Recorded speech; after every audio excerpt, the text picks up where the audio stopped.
relative velocity between two objects when both are moving in same direction and both are moving in opposite direction. In these cases, how the resultant velocity we have to consider, let us see that.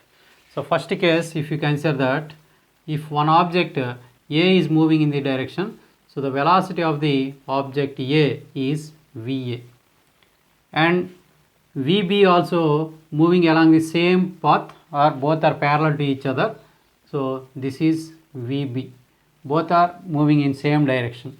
So the angle between these two velocities is theta is equals to 0. So theta is equal to 0 we have to use. So relative velocity of VA with respect to B, VAB is equal to square root of VA square plus VB square minus 2VA VB cos theta. So here theta is equal to 0 we have to substitute. So VA square plus VB square minus 2VA VB cos 0. So cos 0 value 1. So you can write it as VA square plus VB square minus 2VA VB, because cos 0 is equals to 1. So this is, you can write it as VA minus VB whole square, you can write under root, square root cancelled, this is VA minus VB. So here the resultant velocity is given by the difference between the velocities of individual bodies. So VAB is equals to VA minus VB when both are moving in same direction. So the angle between these two is 0.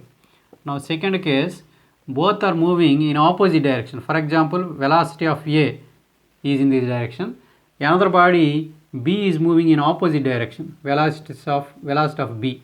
So the angle between these two is considered as 180 degrees. So instead of theta you have to write 180. So now again take the resultant velocity or relative velocity. VAB is equals to square root of VA square plus VB square minus 2VA VB cos, here theta cos theta value 180.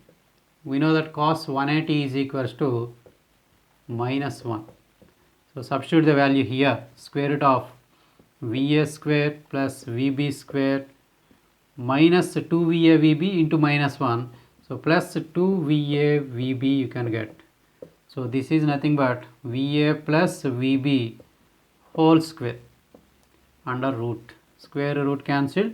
What is remain? VA plus VB remain. So velocity of A with respect to B is nothing but sum of the individual velocities of the bodies. So this is the resultant velocity. Okay.